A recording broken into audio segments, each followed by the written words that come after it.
bhuiile an clíí an tús ná go bra so de gan á chun an bhean peann an just ceiste bhí chunas mar tháinig si a steach ar sin na Gaeilge agus cuid thart mar sin ar tógadh tú le Gaeilge agus níor thóg mé le Gaeilge chun níornar á bhí Gaeilge ag maithair agus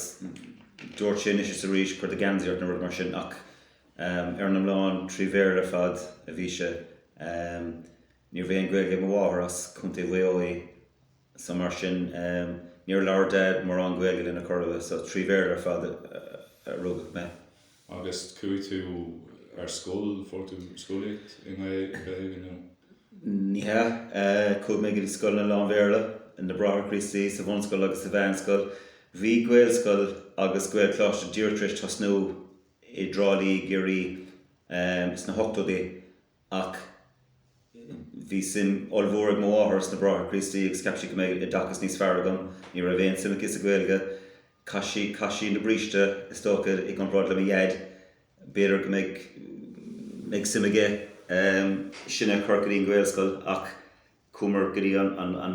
na Brathair Christi ag an am sin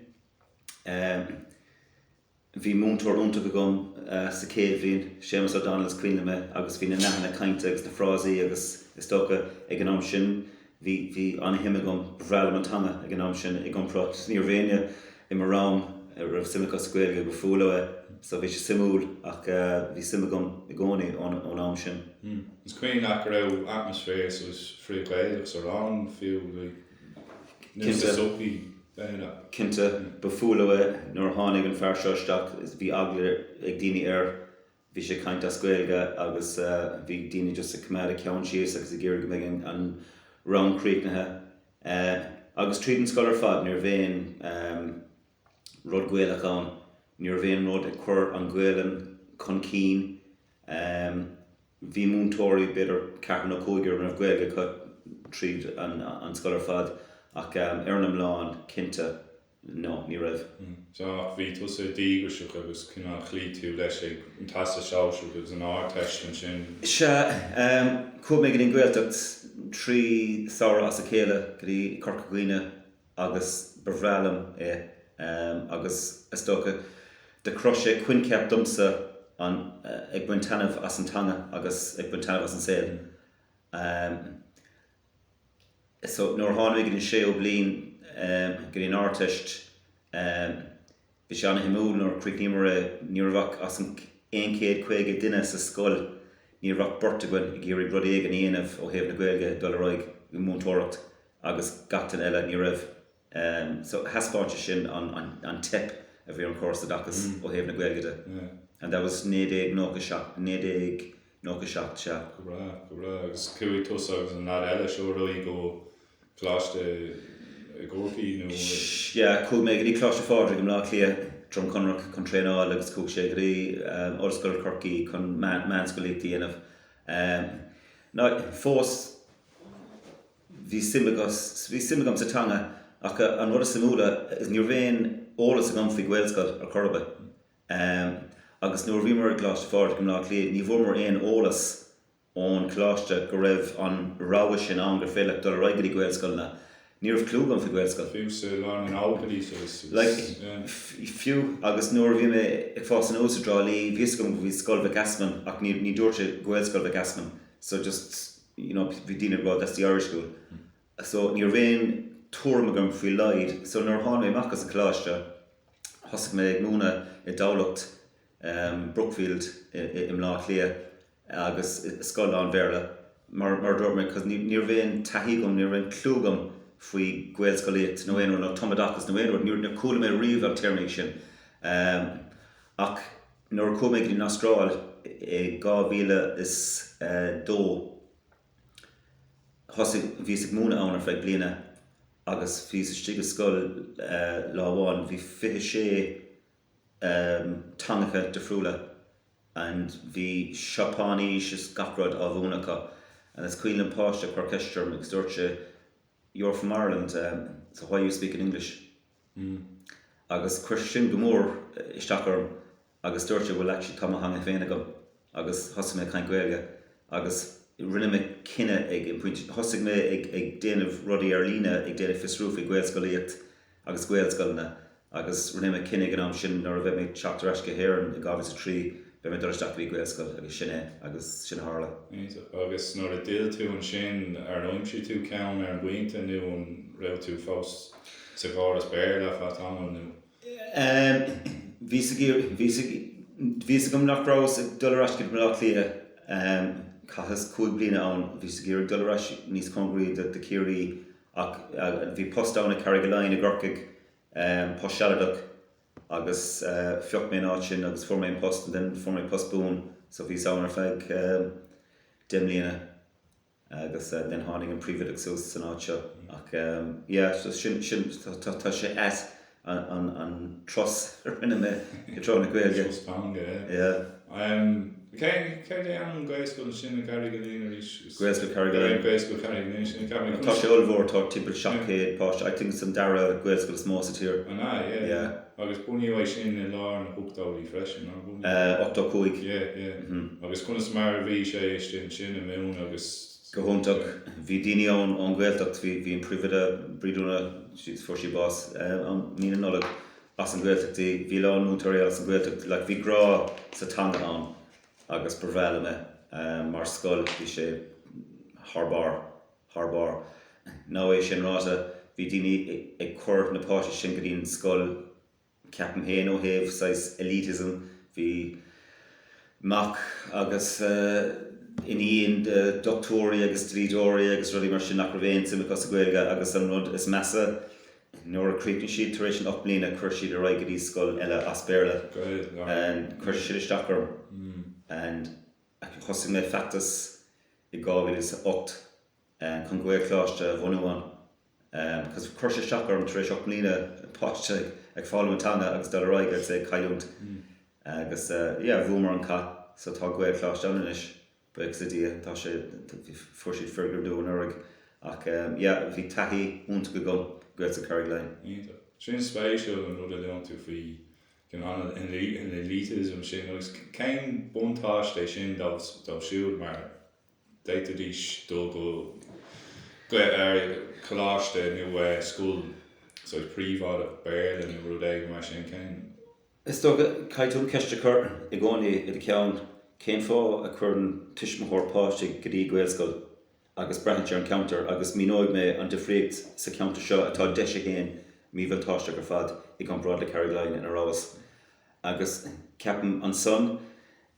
an batáiste bhí ann bhí cinnte cníochas ann ní raibh siad I gcírig na páiste bheith ann le na nationals a bhí sa scoil eile. I'd say bhí fiche fan géad, truc fan géad I dró na Gaeilge bhí Gaeilge cuite tuismithóirí bhí sé cóid agus ar an mláán just ag an am sin tá anam maith a Gaelscoil na like timppla tíranis I think tá tuismithóir gírig is Gaelscoil le chuir mí dána níor san na teanga béidir ach go féin tú I dachas maith péiscéile be tú gáthangach tá sé anamúil for mé rifos denné ó tuismithóirí sa bhulgéir ó Uachtarán an ceapas riomhnach meid sim ag muintir Uachtarán a teachtaí Gaelscoil agus dúirt me gcuine is múntar béarla me sa Uachtarán tá me géireann me fáiste chuir chuig de scoil agus dúirt me sin go breá I said 5 big míle fáilte agus dúirt sé is it true Irish only agus dúirt me it is true Irish a dúirt me but beg de fáiste gáthangach an líofa sa gáthanga an teachtamach as an rud and I said tigamíd culínachas agus rud a thardibh sé hála sé dúna in éan thar de blianta and bhí sé fósásta na páistí tá sé teachta mí mean for so tá sé samúil an mion agus cadéon cinenne big níos mó álas a gutsa déanamh na haglah cadéon cinenne céim fágan éon sin cinenne but ag seachadí túisceart na cathrach agus céim fá gur cheol siad na páistín seo anar defriúil ar fad cósa múl agus chur an ceistir na tuismithóiríonn seo because taithí na gcomhartha and dearan siad I gcónaí I never had Irish when I was younger I want my child to learn Irish and go to Gaelscoil is áit anna phoblacht tháinig an áit seo, áit náisiúnathe ar fad iad, and tá sin ann, and níl Oideachas a chur curbe, ó heh béarla nó Gaeilge, anna aspa Oideachas ar fad, ach tá sé cóbródúil as a bheith éarnach as Chorcaí, as an amáníocht, ach agus chuir sé sin glunda críorm I gan brád leis an scoile, mar tá sé de Cuireann inis céad fan géad ar son na cúise, agus an difricht chuireann ceiste gcónaí, cén ása méid siad dul sa bheanscoil, agus dearm siad an Ghael chláiste. Idir chláiste dá bhéad sa Cathair, nó Ghael chláiste bhire in Acalin, an tá ceanna le tosna gin Ghael chláiste bhíh sibna sús an bóthar. Agus tá sin gúntaach, so gach páiste ó rangi sé a héanamach as an scoil seo, téann siad Ghael chláiste. Ní léon caint faoi scoil bhéire, I gan brád le carried leith. Sin an spéisiú, An spéisiú. acnamta sin. Sinné. Na daoine buachta atá có baúil den teanga, is có dílis. Agus an sin nóir tháinig tú an seo, bíonn lár na gábhíaltaí stápa mar phríomhoide, na? Gábhíos 30. Gábhíos 30, agus geirí na dúchnáin bó a bhí an tú slú tú. Go mbeadh daoine lads a tácht isteach ar an lár. Tá rudaí mar sin. Is counter, is tócha is counter, dus na counter is massas a tír an áit seo, your kind fí cnoc na híine, chrána brathair, an lindómh, feibhnas sóisialta, drugaí, alcohol, sin rudaí smó nuair a tháinig mé isteach, na feibhnas dismóthirí, túsla, daoine, páistí teachta isteach, go raibh fálaí déanta orthu, na rudaí mar sin a tháinig mac domsa. Níor bhéon dúchlána gom ó thaobh na Gaeilge, níor Gaeilge an tismóthirí, ach mar dúirt mé bhí si baúil ann agus nuair tháinig mé isteach, tus Oideachas ar fad, beidir nach raibh dul a roiig sa scoil ag an am, nuair tháinig mé isteach, bhí na múntóirí grálam, bhí na cúigear múntóirí an am, bhí si déanamh béarla sa dara héarma in an beaga, a bhí sa grá I said, ní sin Oideachas. So chur dhearcadh mé sin ar fad, and tá sé déanamh béarla níos ná sa téirme dearnach ar ní an bhóra. Agus I said, seo Oideachas sin ní ceart mé géon béarla. So sin dúchlána bháin, but ghlac siad leis chun áiríar a bhíon fearn anna fábhrach agus anna cuaintalum. Níntach. Agus so ní fóibhní teanga nach fóibhní sóisialta. Feibhna sóisialta. Tá stádas deisegí, céir le thugans sé sin an tugann sé múntóirí breise agus rudaí mar sin féin buntáistí agus mí buntáistí. Tá. So na buntáistí smó is tá rangna níos lúgad, so fein tú níos mó múntóirí, fein tú níos mó achfanna breise, fein tú níos mó airgad. I think fein mí trocha bhíle níos mó ná á scoileann beidir nachbhfuil scoil deis, agus caithfidh tú é sin inistíocht a dhéanamh ar litirthacht, iverthacht, tinrimh, rudí mar sin, éonáis tunscnamh na rud mar sin, so sin an stádas atá deis. For le an scoilna stádas deis beidir gá bhí ó hin, I think for seachtó scoil breise an stádas deis. Dóg ar fálaí é. Cadé? Dóg ar nám a fálaí é. Se, níos a gom céireanna an cinenne, ach but fórsiide, agus bhí a caintear seminar Gael Oideachas, agus bhí scoil nuair fad á nach raibh clúcha cad a spríola deis, agus cad a caiitú dhéanamh. So bhí sé simúil. Spéisiú, agus an sin leis an Roinn is stáit an bhrún siad an deis brúnan siad. Cén cinál Gael atá agé leis an Roinn a gcuiteanna nó Camera gehanis start service nach bhfuil éon Gaeilge nach bhfuil éon measacha ar an teanga. Cén áit a stá leis an Roinn. Níl ó thaobh na Gaelscoil ar fad dearn, agus nóir bheith tú leabhart le éon príomhoide na Gaelscoile, tá meas madra ag an Roinn ar an teanga. An breathann sé ar an céin ara tá ann. Ná chuna bheith forráilta de Joe McHugh agus blúsear cearta ach cúg sé rá ag fáil na teanga agus thosníomar I know big sin ag dul raigear na ceiste but timpeall 5 bliain hin thosig mé céim pilót an seo sa ceantar seo le scoil lá mbealach agus bhíachna go mar na príomhoide agus dúirt mé a méid sibhsásta corpadachas a bhúna trí Gaeilge céim pilót. Bhí siad baúil agus fuair mé fiácht múntóir as beidir 10 scoil timpeall an ceantar a rinne agus bhúil mé héin agus Julie de Spáin le Joe McHugh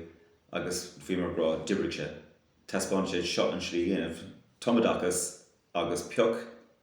ábhar cosúla alíonn nó drámaíocht nó corpadachas nó péród déan sin cuinceap tanmh Gaeilge agus fair play to Joe McHugh hosnig sé just rih an pandéim agus bhí trocha scoil peocha gom ceapan timpeall tíre chun dhéanamh leir le Gaeilgeachas I think bhí Claire Spánach ó Gaeilgeachas buinte leis but then hit as céile nor Harlan pandéim then Kyle Joe McHugh a síáin nó aracht agus but prevailm é sin a hosnú ríis agus prevailm dul deagháil in ára fálaigh bhí sé in áit a bheith tosnú déine ó bríonse. An mastú an bheitá so is hosnú an áit in a raibh sé nó or de tosnú as an nuí a ríis. Well má raibh tro a scoilán a bhí peocathe agus raibh sásta dhéanamh bearlam just tostig lá siúd agus é a leithnú amach. I know Tom PDST ag tosnú leis céim clil ag déanamh bhfuil says tháinig eile ar ábhar eile trí Gaeilge ach mar derm na gcónaí ó bhaíoch an stát céad bliain hin tá tip olmhóracha le pay policy tácha a drón na Gaeilge because tá cuinceap ann gomún siad é mar an dara teanga ar feadh leabhór trí scríóirt ruí mar sin a hepar fad agus an téanrad a dibrig domsa agus an cleachtas idirnáisiúnta atá comá agus be ceartún féach an dorthu ná tomadachas má éiceann tú ar Quebec má éiceann tú ar Israel agus ní bhfuilm í sin úsáid mar hampla ach dibrig Hebrew dómh tar éis 10 bliain rinne siad a bheog an orthu tomadachas an brachan bheog so cén fánach bhfuil an Roinn Oideachais an seo ag féach an dermodín ar náithna seo a dibrig tá siad lán sásta taide áil a bheracha fhí béarla agus meachtas péród cén fánach féach siad th lear ar na tangacha agus cad a dibrig agus sinna dibrig domsa agus mar dúirt mé má hosnín tú is scoil lán béarla inis ag tosnú leis na hábhar ceol alíonn déine trí Gaeilge but mar dúirt mé an beagán dul raig an luchttas mósta tíor seo na cláiste tréúla tá sí scanlach cláiste fádraig ná clia Mary I Hibernia ní léon béim ar an Gaeilge chorba tá siad ag dainú múntóirí ag teachtamachchas na cláiste sin agus ní Gaeilgecha ná an sin ná dó anú go fáil cuasí mar an ggéine mar an ggéine I mean tháinig Harris Islip an príomhcigre nuair amach an seachan sicata ar Chuaigh sin agus tháinig sin amach an gabhas a séad ag rá an caiidán Gaeilge sna scoile is gehanis ag múna na Gaeilge gehanis ag na múntóirí tá feibh na cláiste lúna ní féidir lucht a chur ar na múntóirí má tá siad á réanáil sa slí sin nach bhfuil éon béim ar an Gaeilge go caiid tú scrúdú beag dhéanamh sa Gaeilge an derm is más múntóir náisiúntaú ag dul isteach í scoil náisiúnta be ceart méid tú ábhta de hanga náisiúnta a labhart agus ní sin ní thuirfidh an chóra leis nó ospidéal post de doctor má hagann sé isteach í aglah grá well tá cáilethe but I don't have the biology cúpla focail sin an meontán an chun sin an rud faoin carpéid agus an aimtán tá príomhoide sa tíir seo nach chuir Gaeilgecha tá sin nárach agus an céirna ceapan tú cad as a ascríonn sé sin mar dúirt tú cultúr na rinne nach busáasta é sin a chuir bhhaim nó cad as a daban an óíb sin an na cláistí hain na daoine tá bhaile ar na cláistí sinne tagann sé an bhar na daoine tá bhaile ar na cláistí inis ná is cuilam cláiste fádra you Dr. Pádraig Rodégan níor bhéin sa agus a Gaeilge hána for sé scoláireacht nó doctor d'America na rud mar seo sa mna hagann sé an bhar ní bheith géana athru like bín léitóirí an tá bóil an teanga ach ní bhain siad in takeíocht agus ceapan héin just caite bheith ann look seo mar riil nóir hagann tú isteach caithí Gaeilge bheith got be mí déanamh rudí seo trí Gaeilge like fiú nóir tá kind of tomadachas be ceart an tomadachas bheith dul raig na cláiste tréála so nóir tá múntóireaigh tréáil de drámaíocht nó péród be ceart méid se Gaeilge ach níl an Gaeilge na léitóirí and vicious circus agus nóir chuirme sé geráin chuig an Roinn Oideachais fao seo chuir mar litir mé héana agus cúpla príomhoide an seo agus Gaeltacha an bhí misisach fi tú taithí an freigra former ná ó is an córa múntóirte atá freigrach as dainú éon múntóir nua nó chuirmar chuig an córa múntóirte leis an airgáin sin cén fágairt se bh dainú ó tána cláiste tréála I bhaile sin so they're chuirmar an ar a chéile it's a joke yeah so Fáin still cruúil amach ar dús ach go bra agus a dé bheith play leis an Roinn Louis tú nach bhfuil si tásta so ís leabhart in bheith agus rúdaí mar sin an é sin an taithí ag ánaí an bhfuil duine ní bháil fiú iste means Dearn siad mas malach de gnó a dhéanam trí Gaeilge brúntóir cnapa eile right then chuann siad a raicú an beidir bhfuil sé duine amháin an beidir nach bhfuil sé ag an desk an caiith tú tachtartt a ágant an beidir nach tuach sé reis feig trí lá now ní léon príomhoide sásta I sin dhéanam mar caiith tú roií dhéanamh so caithmid é dhéanam trí bhéirla sin an aib is maisle é ach ar dúirmé má tá rud atá anna háach sa scoil níl tú fanacht leis an fear seo teach reis cúis an is tóga bhfuil siad a ggéirigh hacant beidir bhfuil leach Gaeilge agus sinna fáin nach bhfuil sé teach reis yeah so but an Gaeilge sin Roinn Oideachais nó níl sé go maith leis na Gaelscoil na cinnte but you're few like chuir sé deire leis an lúntas Gaeilge a bhí múntóireaigh fáil go chun dógan in Gaeltacht na lúntas bhí dá chun bheith múna ag agus a héndeag agus bhí an NTO ag déanamh stochtrucht a scacrúd ag sa grá ó be ceart méid na múntóireaigh an leibhéal céine an bla bla bla bhí go an strike níor lúg an NTO riamh éon rud gur cail siad an lúntas Gaeilge agus cad faoine múntóirí nua ag dul-isteach í Gaelscoil ag tág fáil airgid níos lú ag an brála sin duine neacala níor lúg siad NTO go henis meas madra a rééis an teanga as job níos dacra ar stáil mar sin níos dacra an tionid a dacha séana well tá lán astrúáin le déanamh even ag lé le tiismóirí le caiithimid an rud a chumach gá hanga go gcónaí agus le tógad sé bheith níos mó ama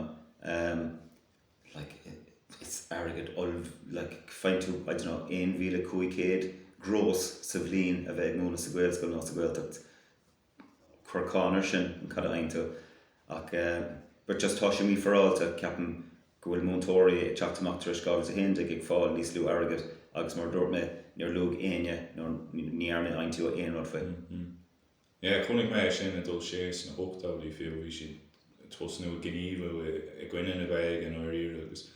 so tá si go fáil mar sin nu just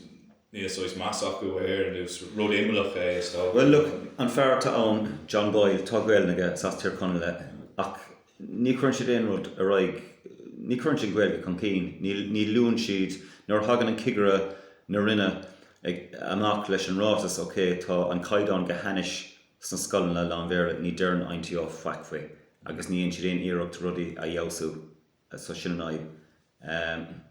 IPPN like go hanis an orig hánig siad amach le rátas tríd an pandéim beidir gur ceart beidir gur ceart de daoine an túisceart nó as a thugann isteach nach bhfuil Gaeilge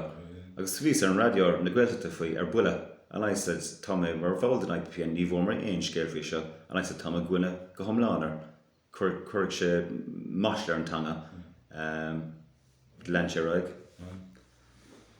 Bra, so Kerry on English Mashan Roinn Oideachais Carcador and Déanann Adrian. Tommy fin fortune an aspect and shot. In our era, ligan she did the pair of the end of Cuireann stocker in our era. Like how haven board ban state to the an Chorcaí town is Caith Burt of an Dóisha, such in Sagart, agus an Cathair now kind of a fraud. Lig she dumsa paid in a fiocca. Now fioc me Dr. Cuireann Dawson, Faravi, the stifle okrish, we should presume the baby sense. Fioc me geparsanta, agus fioc me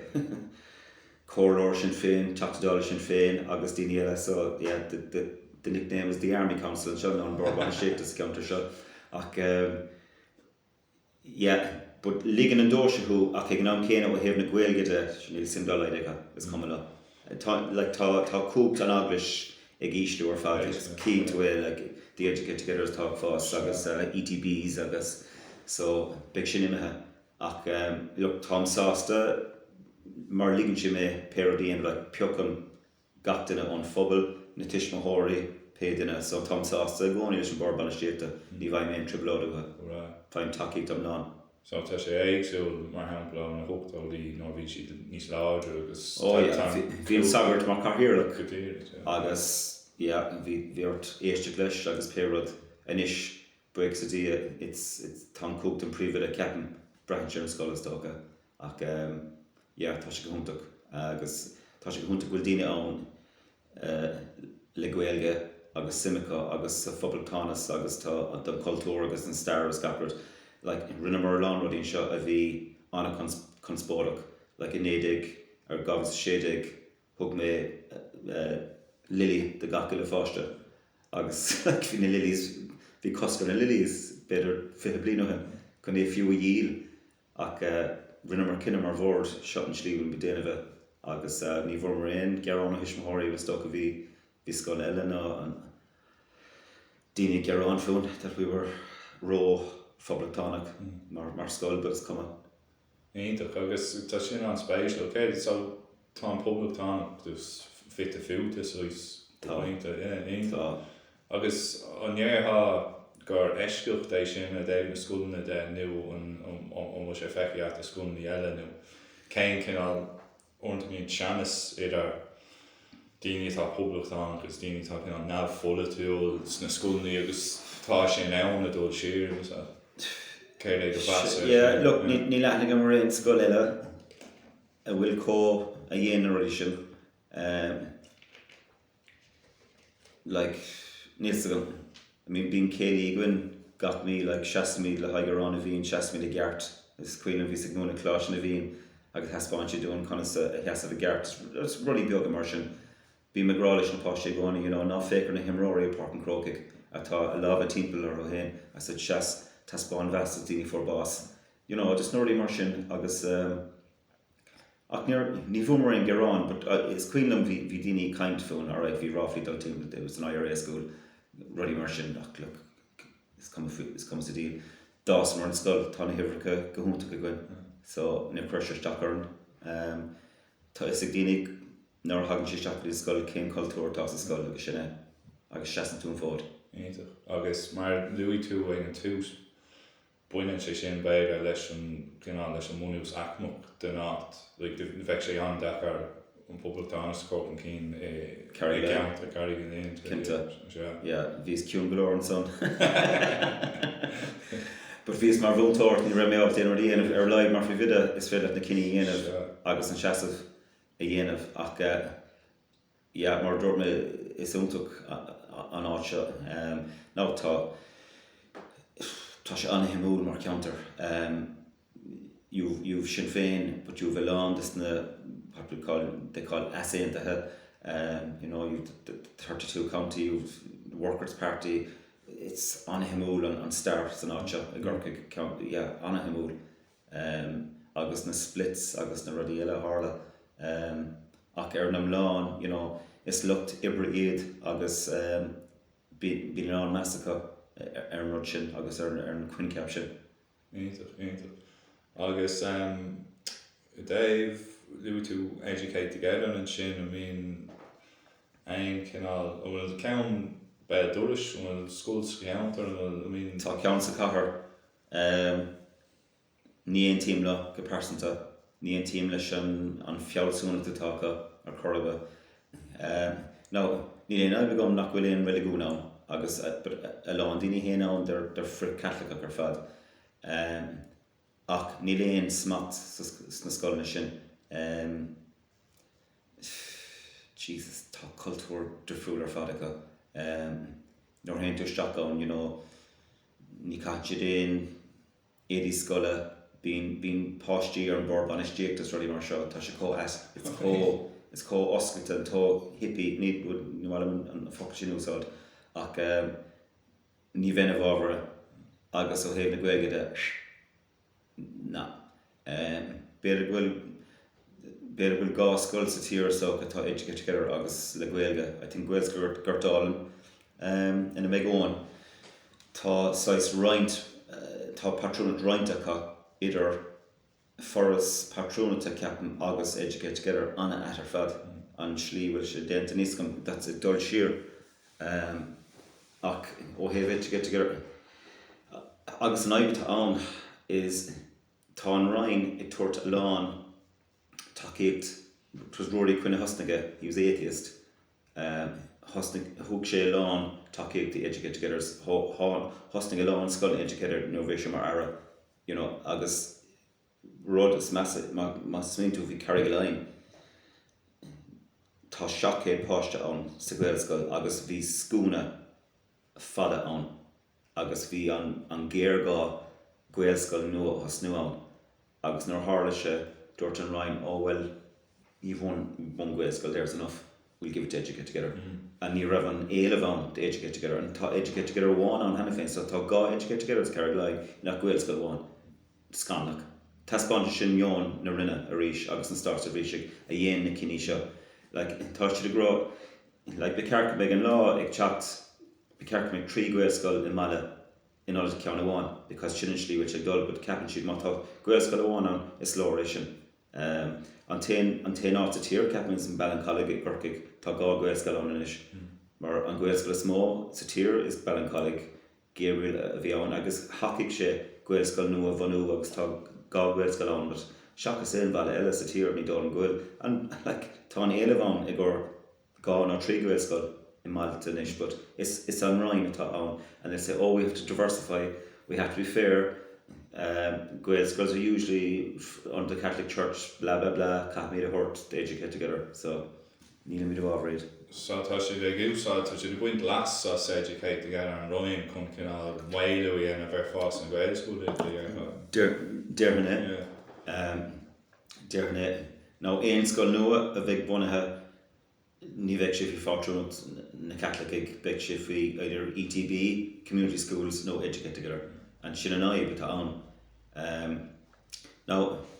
look, fair play, first patrúnata tá sé déanamh dhíthil ach chun Gaelscoil nua bunú, ach sin an tain cócht atá ag Gaelscoil na Catholic first patrúnata. A níl mi fiú fuha. Ionta, agus stáilge Ceann dúcan cín bhil tána dúplán so i pléit agan an sin ceann dúte bhfuil na hibricí a fás a gáí agus tá dútú firignú nua a tí a ceann na dúcan cín bhil lenin do raibh sé sa scóil. Cinnte firignú nua tá míid ó bhanig an scoil go nebh ar múl, go nebh ife gúil gábhís 8 seacht. Bhí siad thustaire ag cumnú clascuil na Piorsaigh. Den bhog mar seacht í 9 í seomra, bhog mar go mórchan. So tá ag taistil ó 9 8 8, like that's hartar trucadó blin, trucad blin, and sin nárach agus nach bhfuil éon scoil búna gin go fáil, and sin an meon na rinne rís is cumala fi Gaelscoil na ceapan. But ar leid an dulcha cín bimnig fáil firignú nua. Níl go phríomhoide Tá landas na scoilna timpeall orm ag dul cóid inis nach raibh agus dócha tógadh sé sin ón.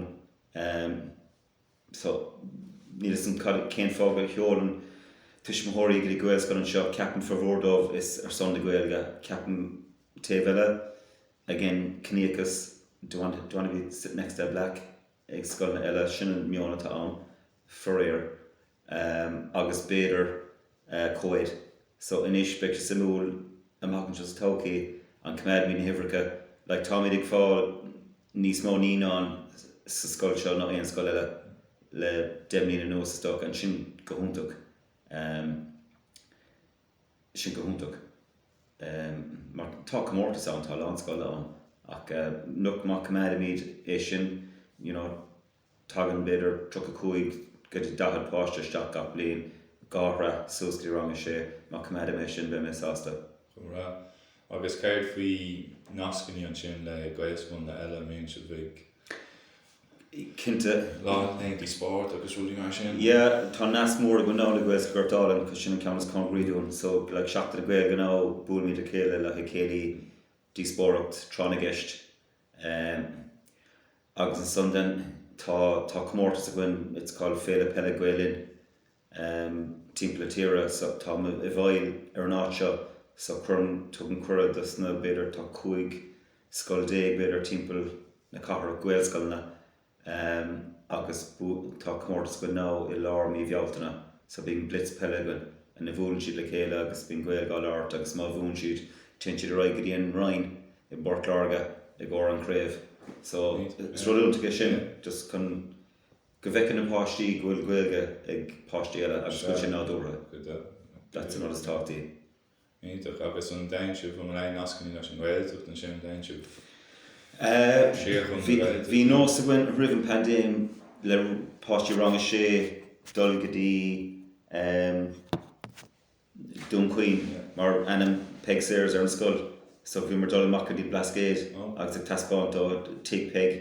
agus nar tháinig an pandéim stop ar sin bud cinnte tastóid a ríise le si húntaach like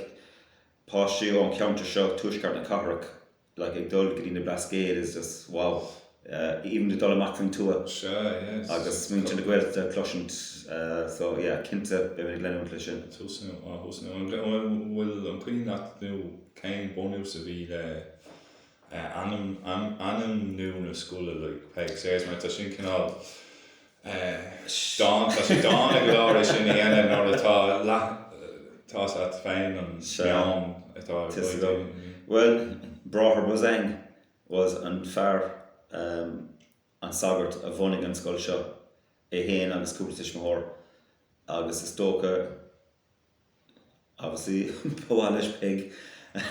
ní ar me sé Pheig ag ná bhíon duine caint fuí bhí me sé déanamh a hiagnáitidir sa scoil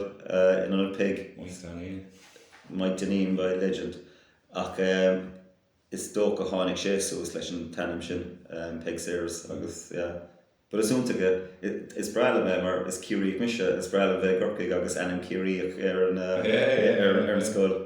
Tá sé tú dúpláán don cinál meán sin freisin na stápins agus tá cinál asúirí beag de Pheig na 90 seo freisinú agháil so is nach bhfuil. You see, an aib bhí ann i gcónaí agus dúirt mé seo leis na páistí nor tháinig mé seachaí an scoil dúirt mé leis na montóirí ar luas I said caithfidh mé do ráló cad is bríle Pheig Sayers a céhí agus nor dúirt mé is but scéalaí í Pheig Sayers ní scríbhneoirí níor scríobh sí an leir sin ar chorba ní raibh sé ábhalt a scríobh is dóla but scéalaí í and bhí lán scéalta tanmhacha aici nach raibh curtha isteach sa leir and I said an leir sin rinn sé damáiste mar bhí sé brónach agus gapar nó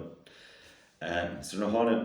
cúman isteach líon tóla le aige agus cadas am de Pheig Sayers and dúirt mé leis na páistí cé a bhí ann I said bhí ben ann ar bhí cóma ó thaobh na scéalta agus scéalaí a bhí ann agus sin táchtach but mar dúirtú is dúpláine tar éis na daoine a rinne ár teis nó péras I think but tá sé sus dúna scéal Pheig a ancient a ríis agus a rá a gceart go raibh a lán scéalta maithacha in order na cín brónach ar fad. Agus denta sin denta na cín so is taithnig a bhúna dá agus sin an rud tá like hasnímar size Guardian scéala to tefn with, and I said an talked buintle seo just ná bacla ein leabhar just sig mar bhúntóir agus aber scéala agus aber le páistas féile scéala déanamh agus sin mar cuid an béiledas agus an stars an cultúr bhí bhna gánaí mar éarnig. Spéisial agus sin de stácha buine sé sin le athú meán nó meán fóbal freisin bailach a bet déite páistí dul bhaim ar tistí agus rudí mar sin ceiste chomóranta ná ar chunas mar dain scóla bhaim ar an máfóbal na sap nuam ceistó faoi chunas a dain scóla bhaim ar ahrú meán gooine an féidir é scapa las muid a gatí na scóla agus Sige. Well look, an rud is mó tá gin ná tá app scoile again agus chuirmíd rud sús an gacha lá éon rud má ó heh alíonn ó péród chuir teimigh sús ar an app an teise amach goine dínar fad so tá tagabháil a gcónaí ar an le ar an tuismothirí sinna agus tá Gaeilge ann agus fiúin man bhfuil Gaeilge na tuismothirí bíonn si sais gá hangach Facebook go húntaach like éon rud a dhéanamh míid rinnemer arán caiiciisiúin de muintear Ucráine bhí sé gá hangach agus chuirmar sús ar Facebook an tionchar mór bhí ann agus an as-ólas dearfach a formar ó Guine ó radiostáisiún na scapra.ú fí an bhí an Gaeilge ann and bhí an béarla ann an cáirigh stocha go raibh an béarla ann fesin but muintear Ucráine an son atá sa bhilgéir de tuismothirí géirí na páiste chuirn seo chuirmé an físe an Cuaigh and I said victory to the Ukraine and I said shot and fish on or whatever and they were blown like Kirsty Rudderashta said oh my god this is what a wonderful video thank you so much for your solidarity to us and your warmth to the Irish people and we should death agus an sin máda le beidir nascaní le dramní idirnáisiúnta nó an fiasúcht idirnáisiúnta sin tá tú trácht ar le go sin ann ribh dul séir nó teanga eile agus mar sin de agus ní raibh an téanród a rinnemer tá bhfuil se conspóireach but déanamh sínis sa scoil rang a cús rang a sé ná leis na sínig ag tá taú le Putin fí láthair níl san gan lena mé roiig leis ach nuair tháinig in scoil is cuiine an borbanistíocht ag rá ó be ceartún Frankíis nó Garmánis dhéanamh ar an cús rang a sé cosúla scoil eile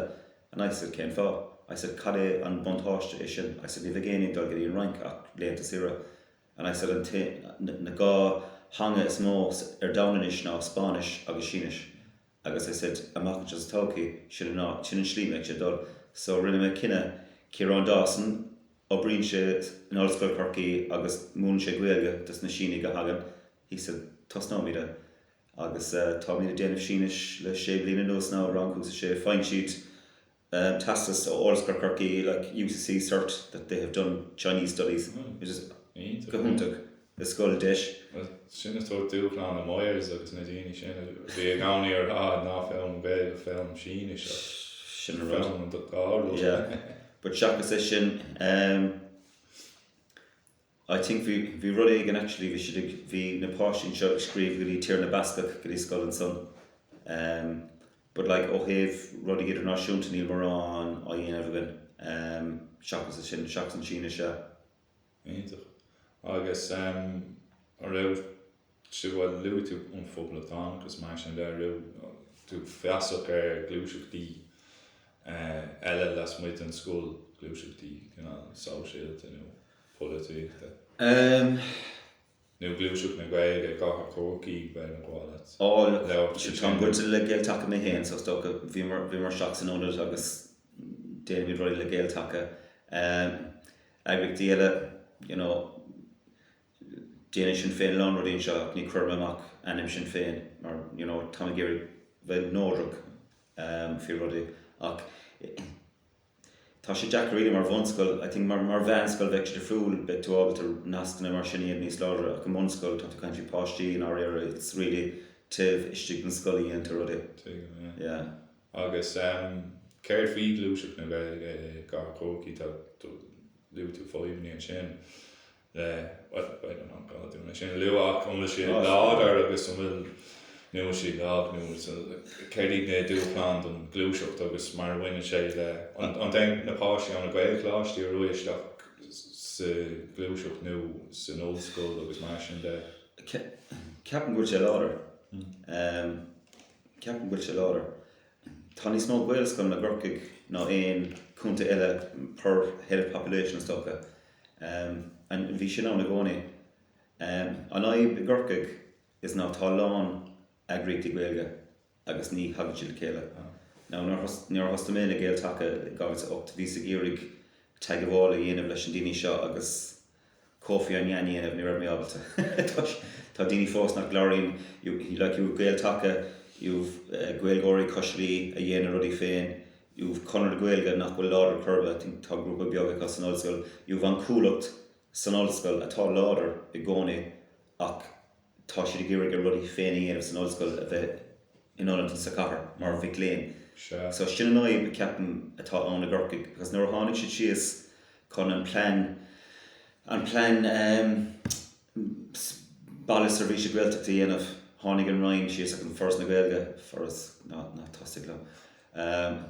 Tháinig siad go dtí osta an na Ghaelcaigh agus nuair tháinig géine and was Gaeltacha a hóg an údarás agus hóg an rudí ar gúlan agus nar ceartúnaí dhéanamh son for us. So tá spáinne sé sin tá sé deachar le tá Gaeilge an ach níl siad láder mar glúiseacht i Ghaelcaigh. Bhí feidh goháin i gcuin beidir I say tá tú dul siar cúd ná sé bliana hen for Farrig and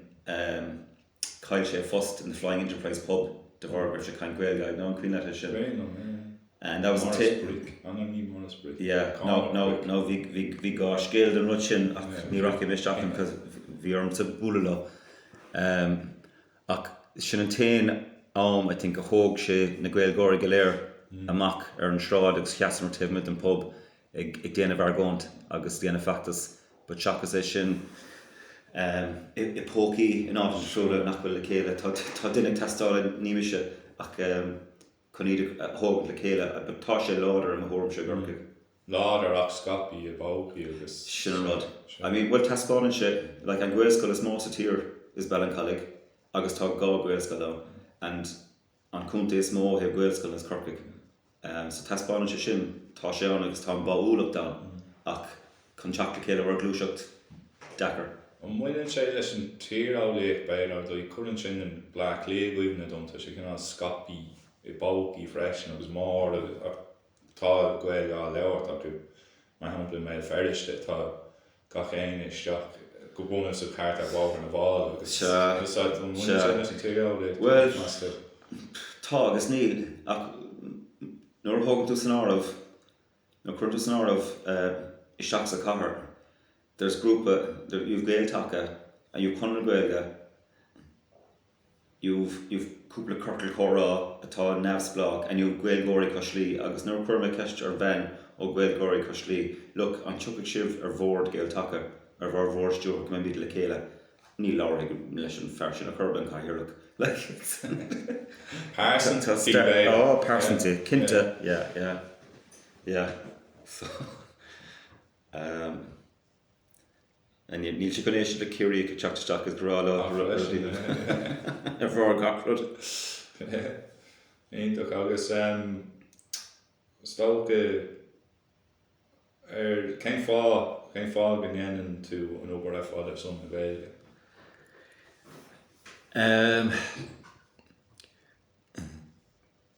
Johan Boss ar son na teanga an sin an freigur film a thuirt. Mar dúir mé nuair bhí mé san Aistráil, okay, bhí grágam teanga ach nuair bhí mé san Aistráil dearcadh sé mé cad sprí leis le onanas a cad sprí leis an cultúr cad sprí le teanga. Like níl is daoine gohfuil an Gaeilge mar an tríú teanga is sinne ar domhan tar éis Greek, Latin agus tagan an Gaeilge. And sin be ceart mé bhí gúsáid sin ag chur tionchar a gcuine sin a cótáach. Cuireann sé seachar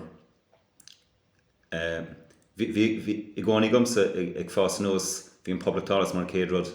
agus bhí an Gaeilge sa dara áit tá an Gaeilge sa céad áit níos domsa níos cap mé rá mar dúirtú mar chuann tú na sasnig amach carspíle sin má leanta roiig leanúnt a cultúr agus rudí but ó héamh na teanga is fúlam an argóint atá daoine dat cén úsáidí dhéann tú leis an Gaeilge ní caiith tú postáil, ní caiith Gaeilge bheith chun postáil and dúirt mé seo ar seminar le Gaelachas caiiciisiú hen